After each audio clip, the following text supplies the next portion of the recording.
Prezados amigos e amigas, boa tarde para todos nós. Que o Senhor nos abençoe com a sua paz.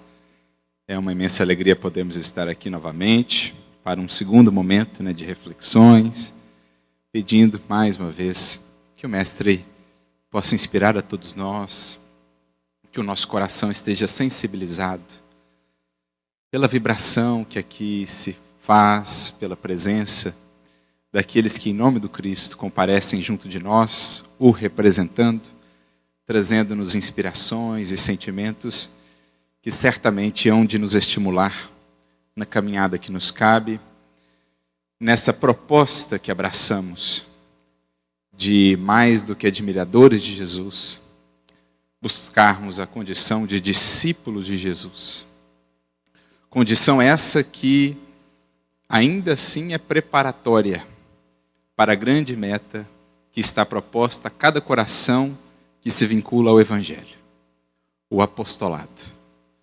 O discípulo é aquele que, deixando a condição de simples admirador, já se faz convencido da grandeza da mensagem e se coloca na jornada de aprendizado, para que a cada dia mais, a cada encarnação, possa a sua vida se configurar à do Mestre, na condição daquele que então o representa, onde está, onde atua, por onde passa.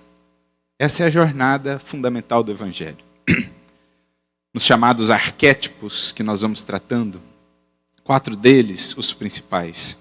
Desde a condição de indiferença à mensagem de Jesus, depois aquele arquétipo da multidão, que o busca quando convém, que o busca para a satisfação mais imediata de seus problemas, de suas lutas. Mas os que estávamos na multidão, em algum momento despertamos para buscas mais profundas, verdadeiras, e adentramos então a condição de discípulos, de aprendizes. Mas a culminância da jornada no Evangelho é o apostolado. O apóstolo, aquele que é enviado, é aquela vida que já pôde de tal modo configurar o Cristo em si, expressando que por onde passa, as criaturas algo podem ver efetivamente de Jesus. Essa é a nossa meta. Mas essa jornada pela compreensão do que é essa construção do discipulado ou do discípulo à luz do Evangelho, ela começa lá atrás. Mesmo aos tempos do advento do Evangelho de Jesus, muitas dúvidas foram surgindo sobre o que de fato configuraria, caracterizaria o discípulo. O que é preciso para dizermos discípulos de Jesus? E isso gerou até alguns debates, por vezes acalorados, no contexto dos primeiros apóstolos, dos primeiros discípulos, porque buscava-se da parte de alguns elencar uma série de procedimentos, até de práticas exteriores, para que assim pudessem dizer-se cristãos ou seguidores de Jesus. Nesse sentido, nós vamos encontrar o apóstolo Paulo fazendo um trabalho hercúleo. Aliás, um dos principais trabalhos, um dos principais empreendimentos a que se dedicou para nos ajudar a compreender o que verdadeiramente é o discipulado com Jesus. O que nos gabarita para podermos nos dizer seus discípulos. Aos tempos dele, nas comunidades em que foi fundando, em que foi criando, por onde passava, surgiam algumas disputas entre ele e aqueles seguidores mais próximos e os chamados judaizantes. Alguns discípulos do Mestre, alguns daqueles primeiros cristãos, oriundos do judaísmo, que intentavam trazer para o cristianismo algumas das práticas que tinham antes, dizendo serem elas essenciais para que realmente estivéssemos atendendo à proposta do Evangelho, estivéssemos seguindo a Jesus. Então intentavam eles, por exemplo, tornar como que obrigatório, ou condição sine qua non, a prática da circuncisão, a observância, por exemplo, do sábado, os rituais de purificação que traziam de suas antigas compreensões. E Paulo foi muito firme em muitos momentos, dizendo que essas práticas exteriores, há quem as julgasse úteis, até poderiam sê-lo, mas que de maneira nenhuma seriam o mais essencial em nossa jornada com o Mestre, em nossa experiência com o Evangelho. Por isso nós vamos encontrar cartas magnas, profundamente ricas, em que ele vai tratar muito desse assunto, a carta aos Romanos, a carta aos Gálatas, em que ele vem trazendo toda uma argumentação, mostrando que a nossa filiação a Jesus, muito mais do que ser caracterizada por algum elemento exterior de crença, por alguma prática, algum ritual, alguma vestimenta específica, algum adorno, algum objeto, por qualquer outra coisa de natureza material exterior, a nossa filiação ao Evangelho, a nossa adesão sincera à proposta de Jesus, ela tem sinais espirituais.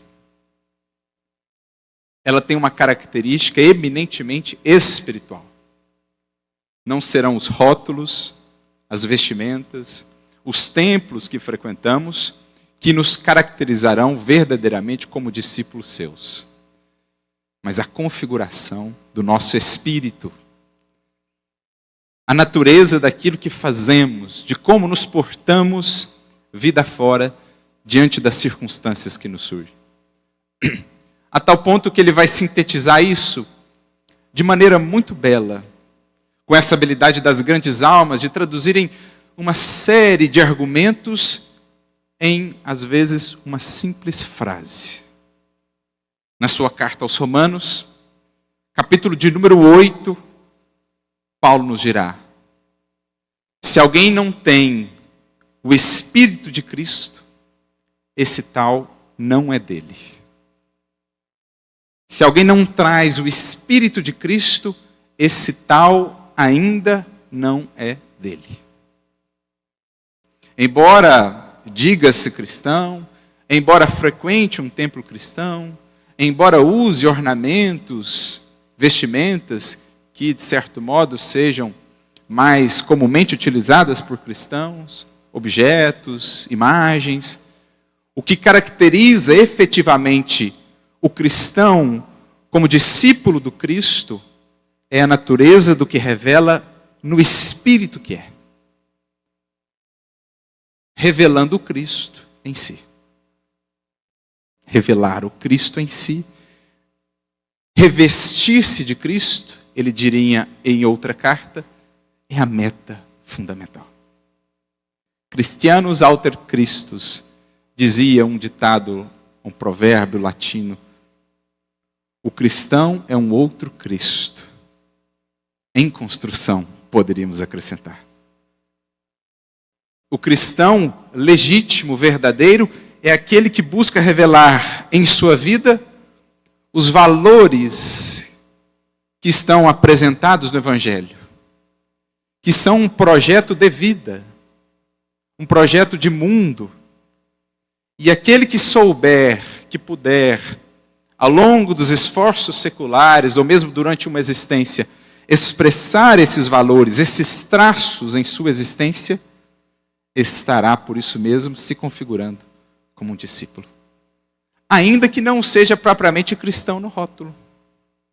Quantos corações não serão eminentemente cristãos nos valores que expressam, embora não o sendo, no rótulo. Foi citado aqui o próprio exemplo de Gandhi e outros tantos que poderíamos elencar. E mais tarde, o próprio apóstolo Paulo, que tanto lutou por essa compreensão naqueles tempos, voltaria para nos dizer, em O Evangelho segundo o Espiritismo, numa de suas contribuições para com a codificação, lá no capítulo de número 15, quando trata da caridade, ele mais uma vez nos relembra aquilo que há 2000 anos pôde compreender na essência do Evangelho. Todos aqueles que praticam a caridade, bem compreendida, bem sentida, são discípulos de Jesus, sem embargo da crença a que pertençam. Então não é possível que não nos deixemos assim de impressionar, né? Não há como não nos impressionarmos com a perspicácia, com a capacidade de um espírito desse, há tanto tempo atrás, de alcançar essa essência. O discípulo é caracterizado pela disciplina a que se submete, no caso, o discípulo de Jesus, a disciplina do mestre a que se submete, incorporando em sua vida os pressupostos e os princípios que ele, o mestre, expressou na sua própria. Discípulo e disciplina são termos que não se desassociam. Não há como verdadeiramente expressar a condição de discipulado sem que algo dessa disciplina, modo de vida que Jesus propõe, traduza-se na nossa vida. E, aliás, foi o próprio mestre quem, antes de Paulo, já nos havia dito. Poderíamos selecionar inúmeras passagens do Evangelho em que isso fica evidente. A premência da ação, da postura, acima de qualquer rotulação exterior. Mas Jesus ele é mais direto, diríamos, claríssimo. Por exemplo, no registro que ficou anotado pelo evangelista João. No capítulo de número 8, versículo 31 do seu evangelho, quando, anotando as palavras do próprio mestre, lá está registrado: se as minhas palavras estiverem em vós, sereis verdadeiramente meus discípulos. Se as minhas palavras ganharem vida na vida de vocês, então estareis entendendo o que é a proposta do discipulado. O cristão como um novo Cristo que vai germinando. Porque a nossa jornada pelos caminhos, pelas sendas do Evangelho, não é senão essa. Amparados pela luz de Jesus, pela luz que Ele acende em nossa consciência, em nosso coração, percorremos essas sendas para descobrirmos que em nós vivem essas mesmas potências, ainda não manifestas. Potências a serem descobertas, a serem desenvolvidas, para que um dia em nós se mostrem pujantes, como já se mostravam em Jesus.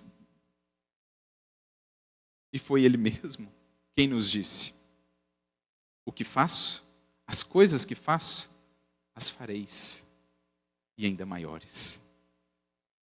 Essa é a jornada do verdadeiro discipulado com o Mestre. E por que é importante meditarmos quanto a isso?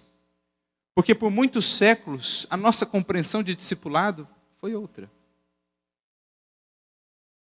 Foram aqui mostradas cenas de um período em que entendíamos que para bem servi-lo, para expressarmos a nossa adesão à sua mensagem, poderíamos perseguir, torturar. Houve um tempo em que a nossa compreensão de discipulado muito mais associada estava aos brilhos, aos brasões, aos títulos, às vestimentas do mundo, do que às demonstrações do Espírito que éramos. E assim estávamos excessivamente preocupados com as formas, com os templos, com os números, com a influência, com o poderio material ou temporal que poderíamos ter, e completamente esquecidos dessa essência fundamental. Se alguém não traz o Espírito do Cristo, esse tal ainda não é dele.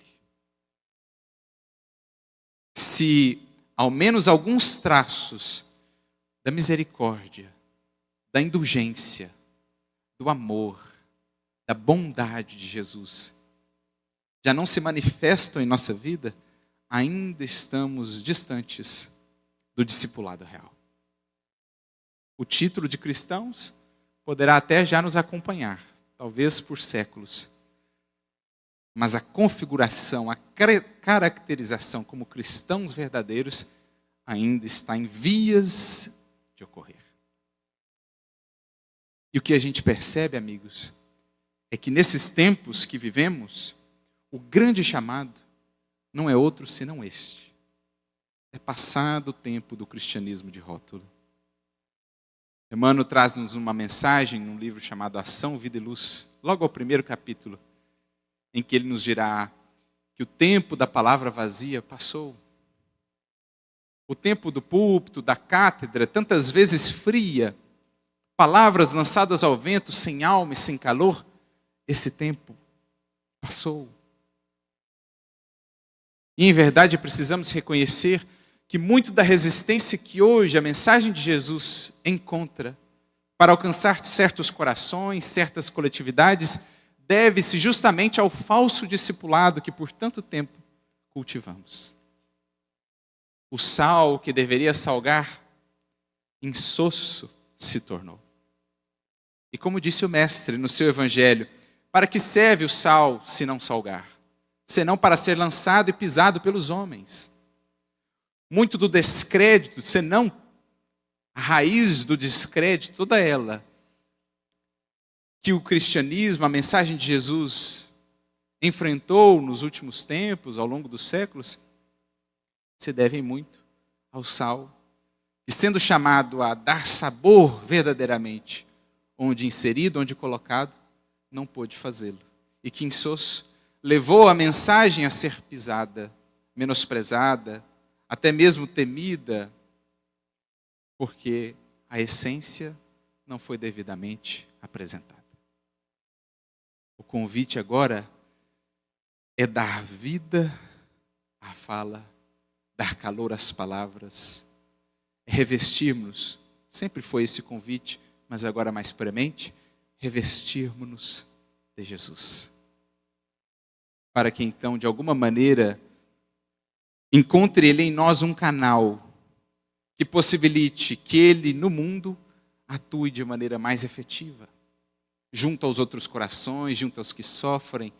Já dizia Paulo aos seus tempos, os cristãos, os seus seguidores do mundo, somos chamados a ser o seu corpo. A igreja do Cristo é o seu corpo, dizia Paulo. Ele é a cabeça. Só que essa cabeça, essa mente, de onde promanam todas as ideias de bondade nesta terra, essa raiz de onde verte toda a seiva de amor neste planeta, precisa poder contar neste mundo com aqueles que possam concretizar essa realização. Dar vazão a essa seiva de amor. Dar concretude, realidade a essas ideias do bem. Como nos diz Emmanuel no prefácio do livro Ave Cristo. A ideia divina requisita braços humanos. E é aí que nós vamos alcançando a própria essência do discipulado. Em que o bem operado falará muito mais do que qualquer título, argumentação, pregação. O bem haverá de falar por si, já que, como aprendemos com o próprio Mestre, nas palavras de Humberto de Campos, a luz ilumina, dispensando os longos discursos ou o excesso de palavras. E para ilustrar isso, recordo-me de uma passagem que nos foi narrada, mais uma vez, por Humberto de Campos, irmão X, está registrada no capítulo de número 16 do livro chamado Fé, em que ele nos descreve alguns acontecimentos após a partida do Mestre, depois da crucificação, quando, como sabemos, os discípulos, alguns deles se reúnem ali em Jerusalém, nas atividades da Casa do Caminho, outros se deslocam a outras partes, ampliando a mensagem, ampliando o trabalho de assistência, mas alguns ali permanecem, sobretudo Simão Pedro, Tiago Menor, também João Evangelista, que mais tarde se deslocaria para Éfeso, Filipe também fica ali por um tempo, como nós vemos registrado também lá em o livro Paulo e Estevão. Então Humberto de Campos nos diz que com o passar dos meses, o trabalho naturalmente foi crescendo. A notícia corria e mais corações aflitos começavam a portar naquela casa de amparo, naquele pouso acolhedor. E com o aumento dos corações que ali buscavam amparo, consolo, cura, surgem também os problemas associados, naturais da convivência humana.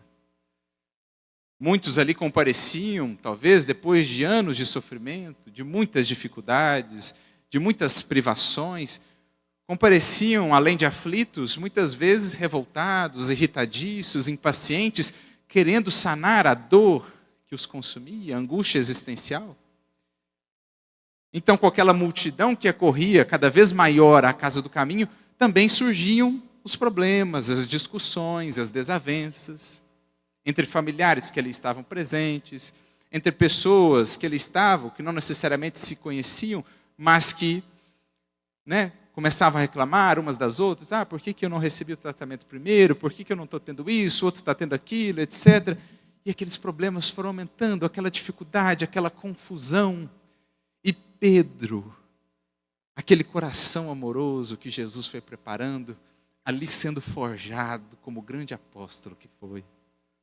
Pedro, uma alma outrora assim tão impaciente, tão dura, condenadora em suas abordagens, ali se convertendo ao toque transformador do Cristo, se convertendo naquele poço de paciência, num sustentáculo, uma pedra verdadeiramente de sustentação do cristianismo nascente, lidando com todas aquelas demandas em meio àquele turbilhão, ancorando-se, amparando-se em Jesus. Então Pedro ia se mantendo como possível. Agora Tiago tinha mais dificuldades em lidar com aqueles acontecimentos. Até porque Tiago ainda ficava um pouco mais preocupado com a imagem que eles transmitiam lá fora, com o judaísmo de onde provinham, com os antigos mestres ali da sinagoga, ali de Jerusalém. Então ele ficava preocupado, porque começavam também a surgir críticas. Mas como assim? Esse pessoal acolhendo tanta gente de má vida, tantas pessoas de índole questionável, tantas pessoas reconhecidamente pecadoras, ali se misturando, ali sendo acolhidas. Então aquilo foi afligindo Tiago. Aquilo foi deixando-o assim, desgostoso, a tal ponto que ele foi deliberando realmente abandonar a casa do caminho. Ansiava por mais repouso, por mais paz, para que pudesse meditar sobre as Escrituras, sobre os ensinamentos de Jesus, para que pudesse se entregar às suas meditações, às suas reflexões. Então aquilo foi crescendo dentro dele, e um certo dia ele procura Pedro então e diz: Pedro, não dá mais para mim. Preciso me afastar. Preciso de um recanto, essa confusão toda, essa gente, as reclamações, as exigências, muitas cobranças, as críticas lá de fora. E aí Pedro, muito solícito, pede que o companheiro reconsiderasse. Não, Tiago, pensa melhor. Vamos tentar, a gente consegue mudar aqui, ali, ajusta e tal, mas reconsidere a sua decisão e tal. Mas Tiago foi inflexível. Não conseguiria mais. E então planeja a sua mudança e vai morar num singelo recanto na estrada que se dirigia a Jope. Uma casinha simples, onde ali passa então a se dedicar aos seus estudos, a cuidar das suas plantas, das suas flores, do seu jardim, a entregar-se às orações, às meditações, noite adentro, contemplando as belezas da natureza. E assim vai, o tempo vai passando, vão correndo os dias, as semanas, quando então ele começa a sentir uma imensa saudade de Jesus. Porque ele, como Pedro, já havia tido a ocasião de encontrar o Mestre algumas vezes depois da crucificação. O Mestre já lhes havia aparecido algumas vezes materializado na casa do caminho, infundindo-lhes essa força, essa esperança, trazendo algumas orientações. Então ele começa a ser tomado por aquela saudade de Jesus, por aquele anseio de vê-lo novamente, escutar-lhe as sublimes palavras, essa saudade que por vezes sentimos do Mestre. E essa saudade vai crescendo, num crescente dentro dele, ele tentando lidar com ela, sem saber como fazer, até que um dia então ele recorre à oração. Não podia mais suportar e pede ao Mestre que desse um sinal, que lhe aparecesse. E depois de entregar-se assim em oração, acompanhando a estrada que passava ali próxima à sua moradia, ele percebe um indivíduo que vem caminhando num sentido oposto, em direção a Jerusalém. Banhado pelo luar no caminho, esse indivíduo vem se aproximando, quando então ele o vê e reconhece o Mestre. Envolto naquele halo de claridade, já à distância, irradiando aquela paz e aquela serenidade. Tiago permanece ajoelhado, esperando que o Mestre viesse até ele para então poder abraçá-lo. Quando, ao se aproximar, o Mestre faz menção de continuar o seu caminho em direção a Jerusalém. Como se nem sequer o tivesse visto. Claro, uma lição de Jesus. Tiago, então, volta-se ao Mestre e diz: Senhor, não me vês aqui? Dá-me cá um abraço. Abraça e pergunta: onde vais, Senhor? Não vês que estou aqui buscando entender-lhe as lições e tudo mais?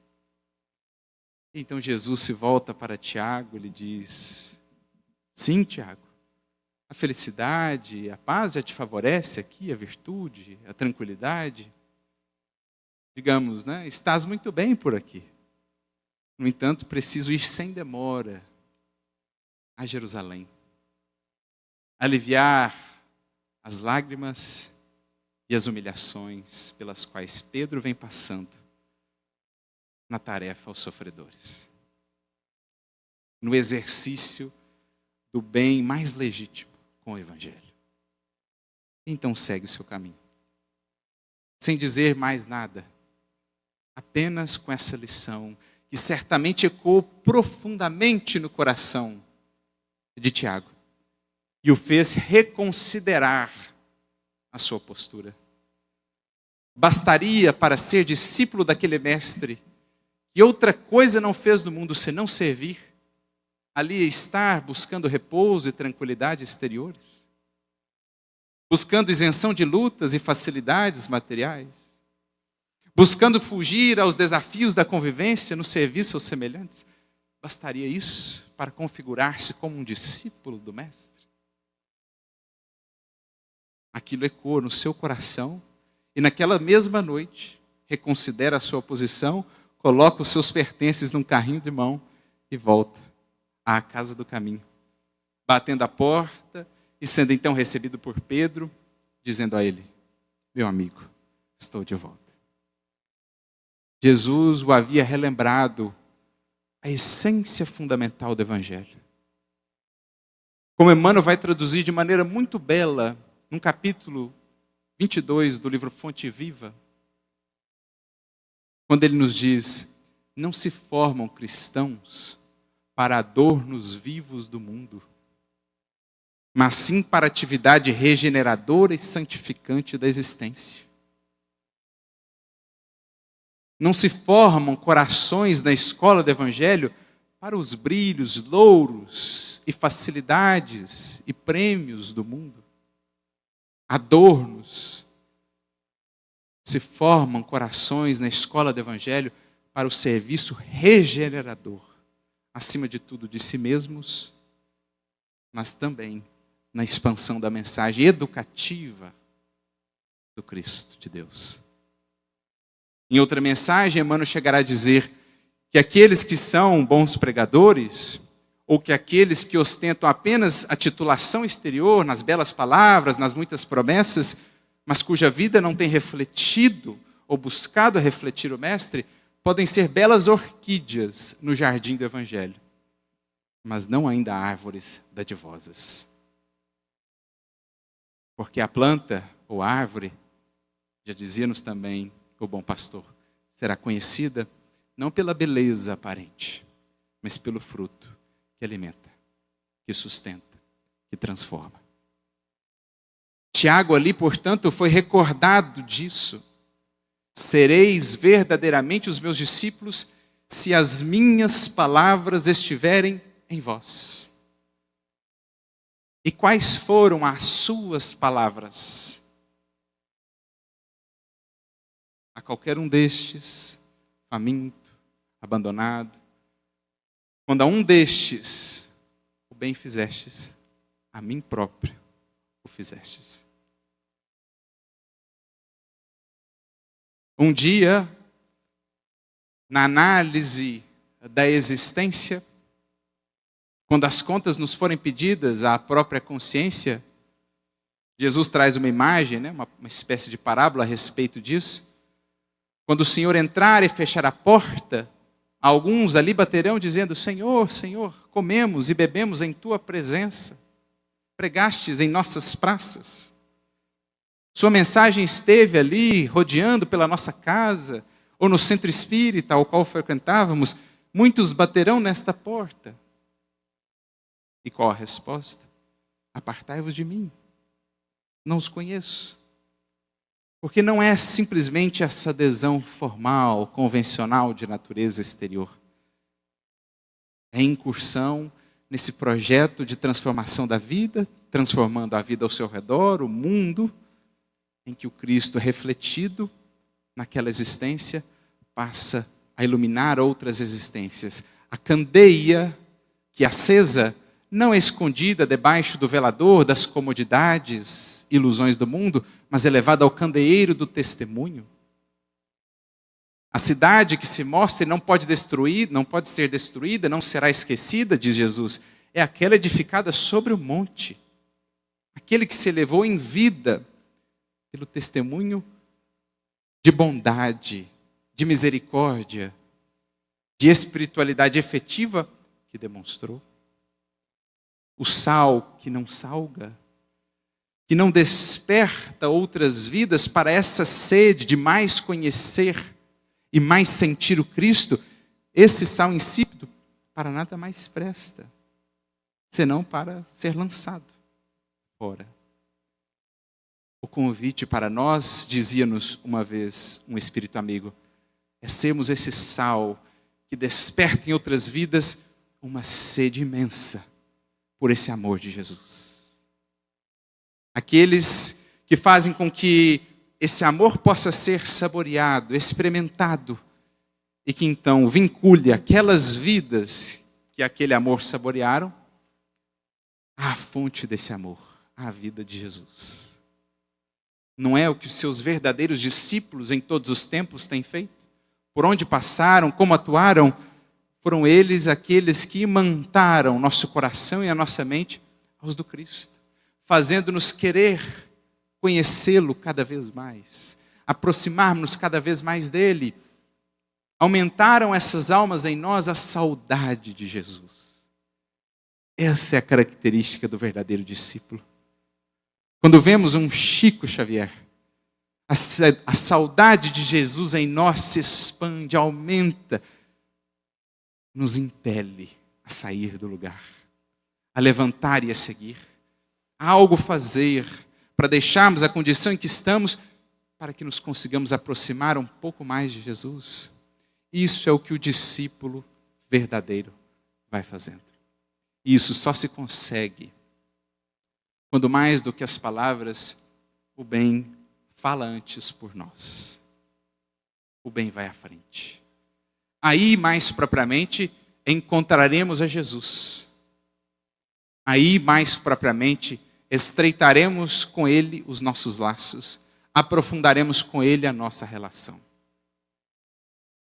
Recordo-me de um caso que está narrado no livro Contos e Apólogos, capítulo 21, um encontro divino que nos traz ali a história de um cavaleiro chamado Cavaleiro d'Arsonval, que por muitos anos esteve a ir e vir pelos caminhos do mundo, buscando servir a Jesus, sem efetivamente poder encontrá-lo dentro de si.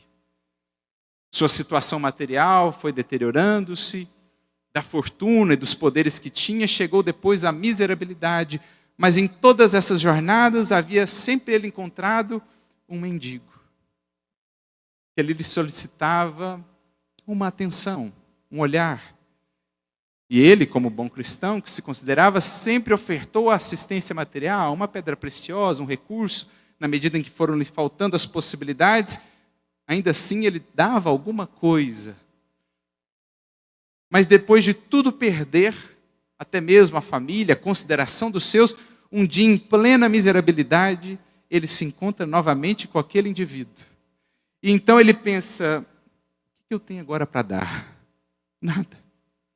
Não tenho uma moeda, não tenho um tostão, não tenho uma capa. Então, pela primeira vez, ele olha verdadeiramente para aquele indivíduo e pensa, mas ele é meu irmão, eu posso dar um abraço.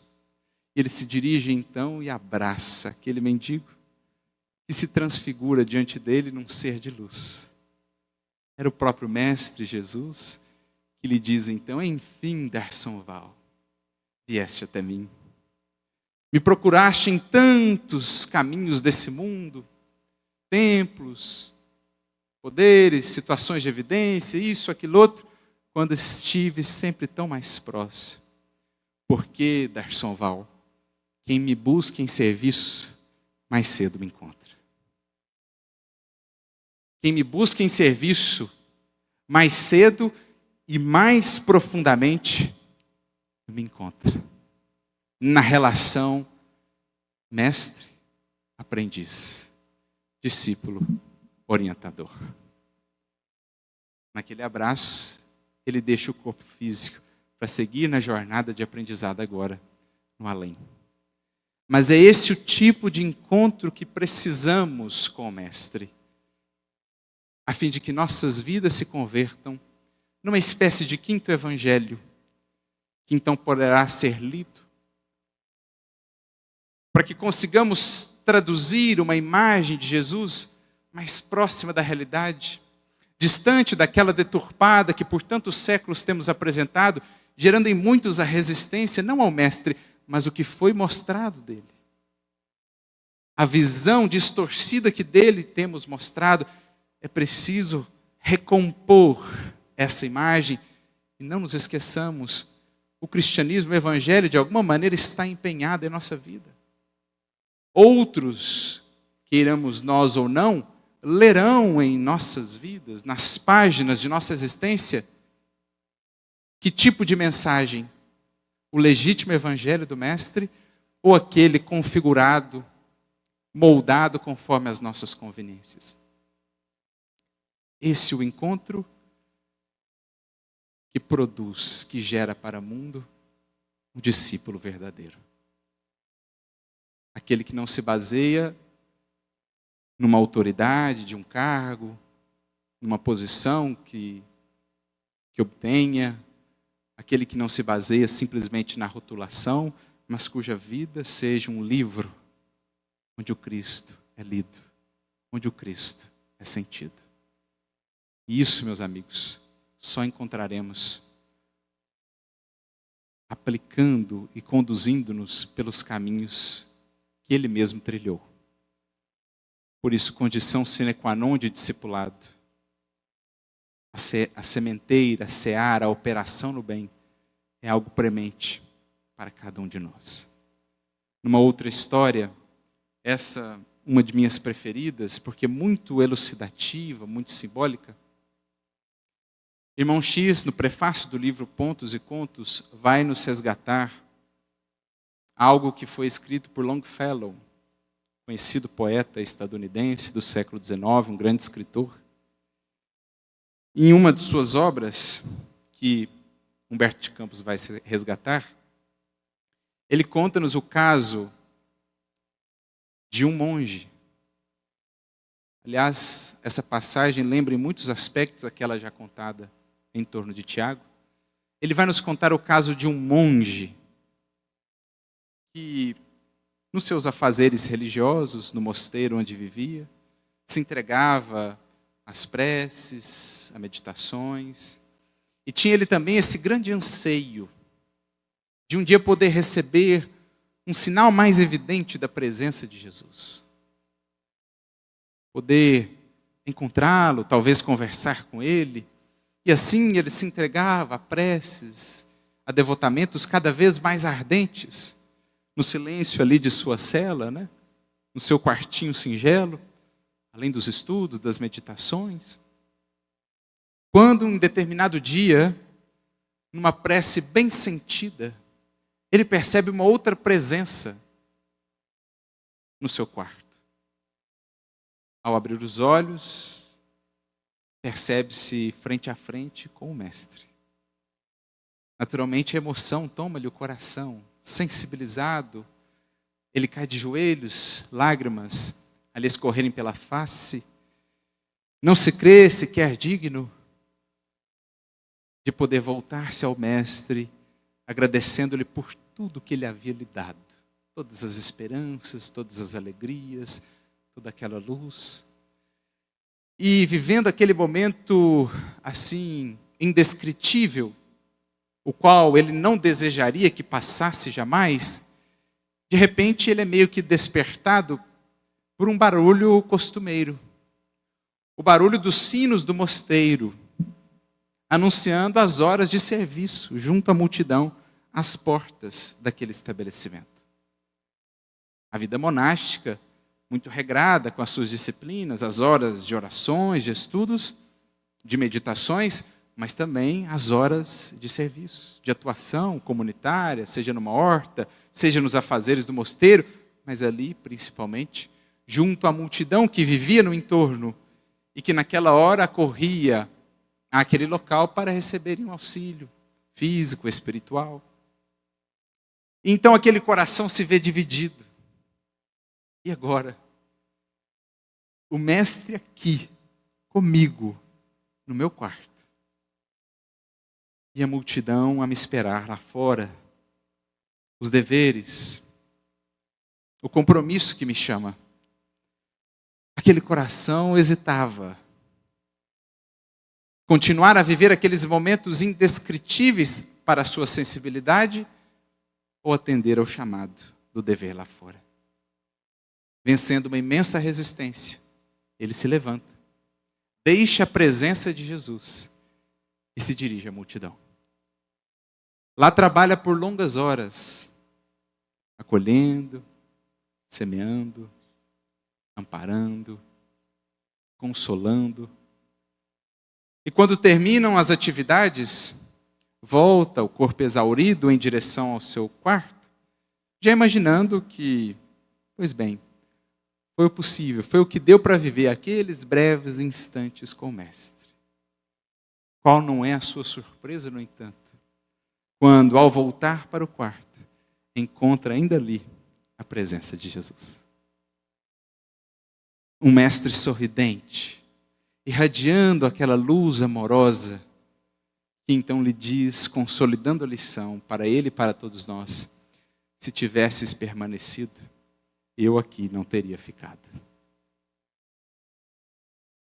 Se tivesses optado pela comodidade, pela facilidade, pela isenção das lutas, como que talvez não terias a própria sensibilidade de me perceber, de me sentir mais junto de ti. Mas como foste me buscar em serviço, fazendo bem junto aos semelhantes, o teu coração, a tua visão, todo o teu ser, como que se gabarita, se habilita a me perceber mais vivo e mais presente junto de ti. Essa lição belíssima de Jesus para com aquele indivíduo. A mesma lição que um dia Tiago pôde ouvir, e mesmo Pedro, que tantas vezes também na casa do caminho perdia a paciência, sentia-se desanimado. Mais uma vez o Mestre lhe pedia, lhe aparecia e apenas lhe dizia: eu não pedi senão, Pedro, que apacentasse as minhas ovelhas. Quem a esse mistério se entregar, meus amigos, tenha certeza, sentirás Jesus cada vez mais vivo e atuante junto de ti. Seja qual for a doutrina a que sigas, mesmo que não sejas propriamente cristão, se operares no bem, sentirá a própria força de Deus junto de ti. Porque Deus é Pai de todas as criaturas e o bem nasce sempre dele. Aqueles, portanto, que ao bem se entregam, mais junto estarão do coração de Deus, mais junto estarão do Cristo que o representa junto de nós. Por isso Paulo talvez já naqueles tempos dizia: glória, honra e paz a todo aquele que opere o bem. Seja ou não da nossa escola, seja ou não da nossa visão política, seja ou não da nossa compreensão da vida, seja qual for o horizonte que essa criatura abarca, se opera no bem, algo do Cristo ali está se expressando. E a presença dele se fará ali cada vez mais viva. Porque é o bem, em última instância, que há de falar por nós. No filtro do túmulo, na porta estreita, por meio da qual adentraremos a vida verdadeira, tudo que é acessório há de ficar. Mas toda luz que em nós foi acesa, há de falar por nós. É nestes termos, aliás, que André Luiz nos recorda no livro Vozes do Grande Além, o antigo apólogo. O título do capítulo é justamente esse, Lição no Apólogo. Em que ele rememora o caso de um indivíduo que estava para ser submetido a um julgamento. O julgamento se aproximava, teria ele de comparecer ao tribunal. E meio aflito, angustiado, ante o julgamento que se anunciava, ele recorre então a 3 amigos. E cada um desses 3 amigos responde à sua maneira. O primeiro dos amigos, de certo modo, meio soberbo, não tão sensível assim, diz: olha, eu não posso te acompanhar até o tribunal, mas eu posso te dar novas vestimentas. Eu posso apresentar-lhe lá com uma outra aparência. Recorre então o indivíduo ao segundo amigo, que demonstrava mais apreço, mais cuidado, mais carinho para com ele, e diz: olha, infelizmente eu não posso ir até o tribunal, mas eu posso ir até a porta. Te acompanharei até a porta. Estarei ao seu lado. E por fim, recorre ele ao terceiro e último amigo, que simplesmente lhe diz: não só irei contigo, como falarei por ti. Não só irei contigo, como falarei por ti. E assim se deu. No dia ajuizado, no dia considerado do julgamento, o primeiro dos amigos contribui com a vestimenta. O segundo dos amigos vai até a porta. Mas o terceiro adentra com o indivíduo no tribunal. E fala a respeito dele com tanta eloquência, com tanta força, com tanto vigor, com tanta beleza, que o indivíduo não só é absolvido de muitos dos seus equívocos, como recebe a possibilidade de adentrar novos planos de realização, novos empreendimentos, novas tarefas. E assim se conclui a lição, quando André Luiz nos diz quem são cada um destes amigos. O primeiro, aquele que pode nos dar apenas uma vestimenta exterior, é o dinheiro, ou os recursos do mundo, que podem fazer-nos vistosos por fora, mas que em nada nos contribuem conosco no dia do verdadeiro juízo, pela desencarnação e pelo autoencontro com a nossa própria consciência. Darão-nos somente um verniz os recursos do mundo.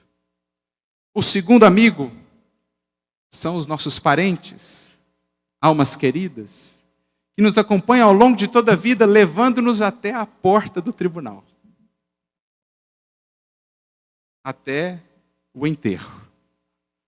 Até a despedida do corpo físico. Até ali, podem nos acompanhar, dando-nos força, sustentação em muitos dos momentos. No entanto, o terceiro amigo, o que nos acompanha até o fim desta vida, e mesmo além dela, não somente nos acompanhando, mas falando também por nós, esse é o bem que tivermos feito. Será ele o nosso advogado no dia do juízo consciencial. Dependerá do bem por nós semeado a eloquência desse advogado ante os desvios que todos temos perante a lei do Senhor. Por isso, felizes serão aqueles que terão ao seu lado, nesse dia que todos vivenciaremos, um companheiro dessa estirpe. Um bem, o bem feito, o advogado a falar em nosso nome, daquilo tudo que recebemos do bem divino e que soubemos traduzir em bem aos corações. Por isso, talvez Emmanuel também tenha sintetizado para nós o espírito dessa lição ao nos dizer: o bem que fizeres em algum lugar será mais tarde o teu advogado em toda parte. Queremos, portanto, seguir com Jesus? Confiaremos apenas no número de livros lidos, no número de reuniões frequentadas, de exposições realizadas? Ou estaremos já afiando, estabelecendo a nossa confiança no bem por nós semeado? Na maioria das vezes, aquele não visto, o mais valorizado. Aqueles que tiverem um companheiro como esse, com quem contar, não haverão de temer tanto assim o juízo que há de vir. Porque terão a certeza de que a falar por si estará não somente tudo aquilo que aprenderam, mas aquilo que ficou gravado, a luz que foi acesa em cada coração. O próprio mestre a falar pelo discípulo, configurado agora como seu instrumento de redenção e de amparo a muitas vidas. Que Jesus, portanto, encontre espaço, cada vez mais espaço em nós, porque evoluir em boa síntese ou numa fórmula resumida para Emmanuel é cada dia mais com Jesus e a cada dia menos com o nosso velho eu, os nossos velhos hábitos, o nosso velho modo de ser. Se alguém não traz o Espírito de Cristo, dizia-nos o grande apóstolo há 2000 anos, esse tal ainda não é dele. Mas se o Cristo já vive e opera em alguém, esse tal já é no mundo instrumento de renovação, presença viva do Mestre, a radiar a cada coração do caminho a luz da esperança, a força transformadora do amor e a gloriosa presença do bem que tudo renova para o melhor na criação de Deus.